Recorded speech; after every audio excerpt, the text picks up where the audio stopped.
This is शोभित निर्वाण और आज की इस वीडियो में हम बात करने वाले हैं आपके प्री बोर्ड से रिलेटेड कुछ महत्वपूर्ण टॉपिक के बारे में, कुछ महत्वपूर्ण बातें मैं यहाँ पे डिस्कस करूंगा। कोशिश करूंगा कि ये वीडियो को मैं छोटी रखूं, है ना, जितनी ज्यादा क्रिस्प रखूं उतनी ज्यादा, जिससे कि आपको फायदेमंद रहे। ज्यादा हम ज्ञान की बातें ना करें, छोटी वीडियो में सबसे मैक्सिमम इंफॉर्मेशन हम प्रोवाइड कर सकें। वीडियो को मैं दो सेक्शन में बांट रहा हूं। पहला सेक्शन जो है आपका, उसमें हम बात करेंगे और जो आपके दिमाग में बातें घूम रही है ना कि आपके दोस्त ने कुछ बता दिया, आपकी टीचर ने आपको कुछ बता दिया, आपके कोई फलाना यूट्यूबर ने कुछ बता दिया, भाई बंधु ने कुछ बता दिया, वो दिमाग में आपकी बातें बैठी हुई है प्री बोर्ड से रिलेटेड और आप टेंशन में बैठे हुए हो, वो सारी चीजें हम क्लैरिफाई करेंगे सेक्शन नंबर 1 में जो इस वीडियो का होगा। और जो दूसरा सेक्शन होगा, जो सेकंड हाफ होगा सेक्शन का, उसमें हम बात करेंगे कि कैसे ये जो पहाड़ आके बैठा हुआ है प्री बोर्ड्स का, इसको टैकल करना है, कैसे इसकी सिलेबस आपको कंप्लीट करना है, कैसे इसकी तैयारी करनी है जिससे हम बेस्ट आउटपुट इससे निकाल सकें। ठीक है जी, पहले सेक्शन पे आते हैं। सबसे पहली बात आप दिमाग में ये रखोगे कि प्री बोर्ड जो है ना आपके, जो आप दिमाग में आपके बातें घूम रही हैं कि भैया जितने मार्क्स प्री बोर्ड में आए क्या उतने मार्क्स बोर्ड में आएंगे, ऐसा कुछ नहीं है। कान खोल के सुन लो, नहीं सुनाई दे रहा है ईयरफोन लगा लो। प्री बोर्ड्स के मार्क्स आपके डिसाइड नहीं करते हैं कि आपके कितने मार्क्स बोर्ड में आएंगे। हमारी क्लास में ऐसी जनता थी जिसके 95% बोर्ड में आए थे और वो प्री बोर्ड में बेचारे 60, 65, 70 पे बैठे हुए थे। हम भी बहुत टेंशन में बैठे हुए थे, पर हमारे पास ऐसा कोई भैया नहीं था जो सांत्वना दे दे कि नहीं इससे कुछ डिसाइड नहीं हो रहा। तो हम प्री बोर्ड में बहुत टेंशन लेके बैठे हुए थे। हमारे 70-75 नंबर आए थे, 70-75% नंबर आए थे। तो उससे हमने सोचा कि भैया इतने नंबर आएंगे बोर्ड में, ऐसा कुछ नहीं होने वाला। पर भैया अगर ऐसा कुछ नहीं होने वाला है, इसका मतलब हम बिल्कुल भी टेंशन ना ले। क्या प्री बोर्ड्स के मार्क्स डिसाइड नहीं करेंगे तो टेंशन फ्री रह के जैसे हो रहा है वैसे जाके दे आए? ये गलत है। देखो, मैं बिल्कुल मानता हूं कि प्री बोर्ड्स के मार्क्स आपके डिसाइड नहीं करेंगे कितने बोर्ड्स में मार्क्स आ रहे हैं, पर ये आपका एक कॉन्फिडेंस बूस्टर की तरह काम कर सकता है। जैसे मैंने बताया ना कि मेरे जब 10th में 12th में थोड़े कम नंबर आए थे प्री बोर्ड्स में, तो हम टेंशन में बैठे हुए थे। क्यों? क्योंकि हमारा कॉन्फिडेंस थोड़ा लो हो गया था कि यार क्या होगा। पर अगर आप वहीं पे 80, 85, 90% तक अगर ला पाते हो तो आपका कॉन्फिडेंस बूस्ट रहेगा। तो इसलिए ये नहीं कि हमें प्री बोर्ड्स को बिल्कुल साइड में रख देना है कि भैया भाड़ में जाए प्री बोर्ड, हम तो फाइनल के देखेंगे, ऐसा नहीं करना है। इंपॉर्टेंस इसको भी उतनी देनी है। ठीक है, तो पहली चीज आपको दिमाग में क्लेरिफाई रखनी है कि प्री बोर्ड्स के मार्क्स आपके बिल्कुल भी मैटर नहीं करेंगे कि आपके कितने बोर्ड में आने वाले हैं, पर इसकी वजह से बिल्कुल भी ढीला नहीं रहना है।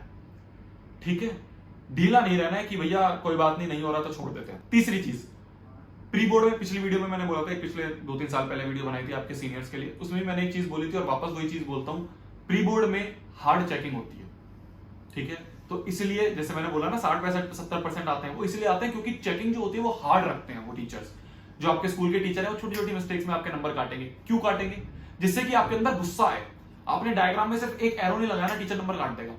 डायग्राम में एक छोटी सी चीज नहीं लिखी ना, टीचर नंबर काट देगा।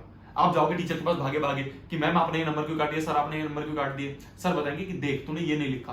आप कहोगे सर यार इतनी सी चीज में आपने नंबर काट, यार तो नहीं कहोगे सर को, यार कह दोगे थप्पड़ पड़ेगा कि मैम आपने इतनी सी चीज में नंबर काट दिए। तो मैम बोलेंगे कि हमने इसलिए काटे हैं जिससे कि अब ये जो मिस्टेक आपने करी है ये आपके दिमाग में बैठ जाए, और अगर यही इसी तरह का क्वेश्चन आपके बोर्ड में आ जाए तो आपके दिमाग में रहे कि यार प्री बोर्ड में नंबर कटे थे, यहाँ पे नहीं कटने चाहिए, तो इसको याद रखूंगा। तो ये आपको आपकी मिस्टेक्स रियलाइज करवाई जाती है हार्ड चेकिंग की वजह से। तो इसीलिए टेंशन नहीं लेनी है कि भैया नंबर कम आ रहे हैं, हार्ड चेकिंग हो रही है, वो जानबूझ के कर रहे हैं और ये आपके लिए सही है। आपका एक प्री बोर्ड हो रहा है, 2 प्री बोर्ड हो रहे हैं, 3 हो रहे हैं, कितने भी हो रहे हैं, ये आप ये बोल सकते हो गोल्डन अपॉर्चुनिटी है आपके लिए कि जितनी आपको गलतियां करनी है इस वाले प्री बोर्ड में कर दो। आखिरी जो आपका युद्ध होगा उसमें गलती नहीं होनी चाहिए। जितनी गलती होंगी इसमें करेंगे।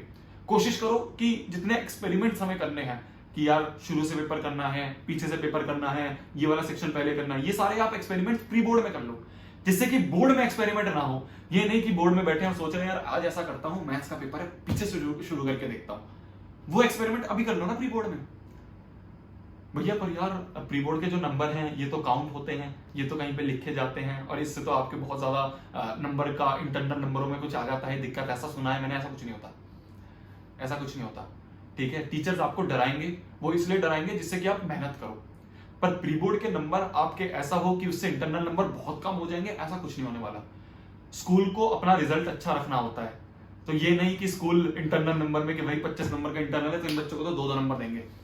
वो तो ये चाहेगा कि 25 में से 25-24 नंबर दे दो इनको, जिससे कि हमारी तरफ से तो बेस्ट चले जाए, बाद में ये जो बोर्ड में करके आ रहे हैं वो इनके ऊपर रहे।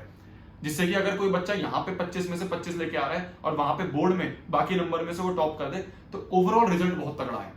तो इसलिए इंटरनल्स में आपके नंबर नहीं कटेंगे अनटिल एंड अनलेस आपने कुछ मारधाड़ कर रखी हो स्कूल में, ठीक है, सर्वर फोड़ रखा हो किसी का, आपकी टीचर से बहुत दुश्मनी है, ऐसा मत करना मेरी जान।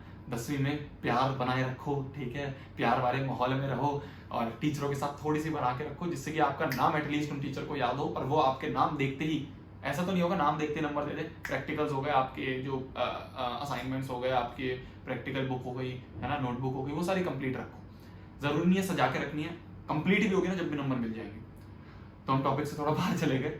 पॉइंट ये है कि जो प्री बोर्ड्स के नंबर हैं उनसे इंटरनल्स के नंबर पे आपका कोई फर्क नहीं पड़ेगा। तो जितना यहाँ पे अपनी प्रैक्टिस कर सकते हो, जितने यहाँ पे ट्रायल मार सकते हो उतने ट्रायल मारने हैं, ठीक है जी। 3 बातें अभी हमने डिस्कस करी है सेक्शन 1 की। पहली हमने ये बात करी डिस्कस कि प्री बोर्ड्स के नंबर से डिसाइड नहीं होगा कि आपके बोर्ड में कितने नंबर आएंगे। दूसरी बात, इसकी वजह से इसको हल्का नहीं लेना है।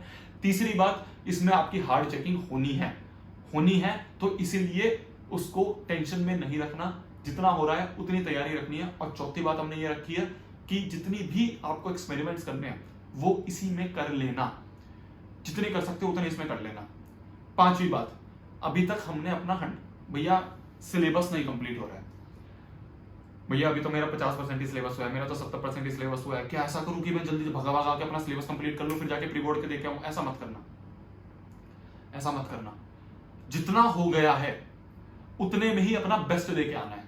क्या मेरी बात समझ में आ रही है? भैया मेरे 60% सिलेबस हुआ है, मैं 60% बेस्ट करके जाऊंगा और उसमें पूरा का पूरा करके आऊंगा। मैं ये मानूंगा कि मेरे लिए तो सिर्फ इतना ही पेपर बना था।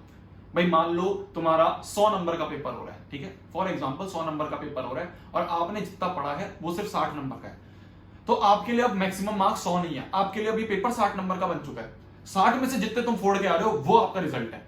दुनियादारी भाड़ में जाए यार कि भैया मेरे दोस्त क्या मानेंगे, मेरी बहन क्या मानेगी, भाई क्या मानेगा, पापा क्या मानेंगे, मम्मी क्या मानेंगे, वो सब समझ जाएंगे जब आपके बोर्ड्स में आप फोड़ के आओगे ना।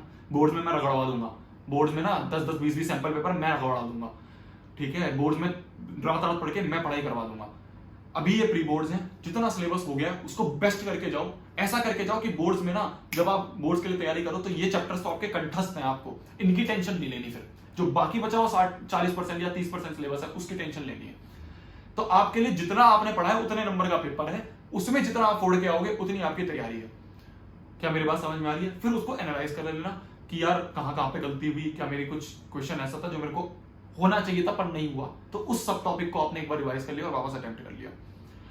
क्या मेरी बात समझ में आ रही है? 5वां पॉइंट हमने डिस्कस करा है कि जितना सिलेबस है हमारे लिए तो उतने का पेपर बना है, हम उतने में जितना लेके आ रहे हैं वो हमारी क्या कहते हैं, जो भी कह सकते हैं अचीवमेंट है। तो पहले प्री बोर्ड में मान लो 60% हुआ है तो 60% हमारा 60 नंबर का पेपर है, 60% के लिए पेपर है। जो नहीं है, हमने नहीं पढ़ा, वो हमारे सिलेबस में नहीं है, अभी बोर्ड तक कर लेंगे, अभी बहुत टाइम है, अभी का टाइम ये कोई है कि टाइम खत्म हो गया, बहुत टाइम है। मान लो आपका दूसरे प्री बोर्ड के टाइम पे, कुछ स्कूल्स होते हैं जो 2-3 प्री बोर्ड्स लेते हैं, दूसरे प्री बोर्ड के टाइम पे 60-70% सिलेबस हो गया, तो अब हमारे लिए 70 नंबर का पेपर है, मतलब जितना भी आपका बना है, ठीक है, आप फील समझ गए हो। तो ये सेक्शन 1 था जिसमें आपको मेरे को थोड़ी महत्वपूर्ण बातें करनी थी। टेंशन बिल्कुल नहीं लेनी है, पर टेंशन नहीं लेनी है इसका मतलब ये नहीं है कि कंफर्ट जोन में चले जाना है। अब हम बात करते हैं सेक्शन 2 में कि आपको इसके लिए पढ़ाई कैसे करनी है। पहली बात मैंने इसी में डिस्कस कर दी कि मान लो आपका जितना % सिलेबस हुआ है उतना ही आपको कंठस्थ करके जाना है। जितने प्रीवियस ईयर क्वेश्चन लगा सकते हो उतने प्रीवियस ईयर क्वेश्चन लगा लेना, ठीक है। जितने भी आपके हैं मैंने आपको नोट्स दे रखे हैं, नोट्स प्रोवाइड कर रखे हैं, उनमें आपको नीचे सेक्शन में जाओगे प्रीवियस ईयर क्वेश्चंस मिल जाएंगे, उन सारों को लगा लेना क्योंकि उनमें से रिपीट होने के चांसेस होते हैं। पहली बात समझ में आ गई, उससे आपकी प्रैक्टिस हो रही होगी। सीबीएसई का जो सैंपल क्वेश्चन पेपर आपका आया हुआ है, रिलीज हुआ है, उसको अच्छे से कर लेना, उसके पैटर्न को समझ लेना, टाइम मैनेजमेंट के बारे में सोच लेना कि कैसे कैसे मेरे को कितना सेक्शन में कितना टाइम देना है, ठीक है। अभी हथियार उठा रहे हो, फाइनल युद्ध तो बोर्ड है, तो हथियार जितने उठा सको उतने उठा लो। नोट्स आपको प्रोवाइड कर रखे हैं, इससे बेस्ट नोट्स आपको पूरे यूट्यूब पे फ्री में कोई नहीं देगा, गारंटेड। तो उन सभी को यूज करो, जितना यूज कर सकते हो उतना रगड़ो, उसको रट लो। एनसीईआरटी नहीं पढ़ने का टाइम है, एनसीईआरटी की बुकलेट्स आपको प्रोवाइड कर रखी हैं, उनको पढ़ो। तो आपकी एनसीईआरटी की बुकलेट हो गई, उसको अच्छे से रीड कर लिया, नोट्स हैं आपके उनको अच्छे से रीड कर लिया, प्रीवियस ईयर क्वेश्चन आपने कर लिया और सीबीएसई का सैंपल क्वेश्चन पेपर आपने कर लिया। ये 4 चीजें मोर देन एनफ है, इससे ज्यादा मत करो, ठीक है, इससे ज्यादा मत करो। टाइम नहीं है तो बिल्कुल मत करो, टाइम है तो भैया आपने कोई एक्स्ट्रा बुक कर ले ली तो बात अलग है, पर ये मोर देन एनफ है।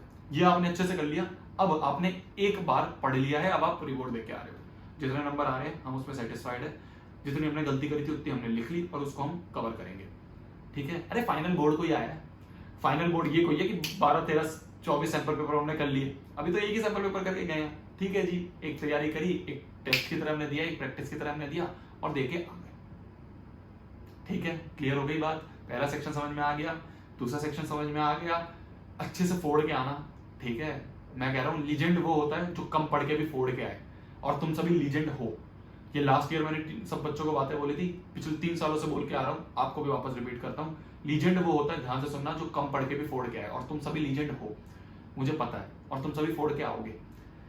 हमारे कॉलेज में ये होता है, मैं इस समय कॉलेज में बैठा हूँ, हॉस्टल तो नहीं है ये, ठीक है। मैं जब भी आपके लिए वीडियोस बनानी होती है तो एक होटल का रूम बुक कर लेता हूँ, वहाँ पे जाके आपके लिए वीडियोस बना लेते हैं।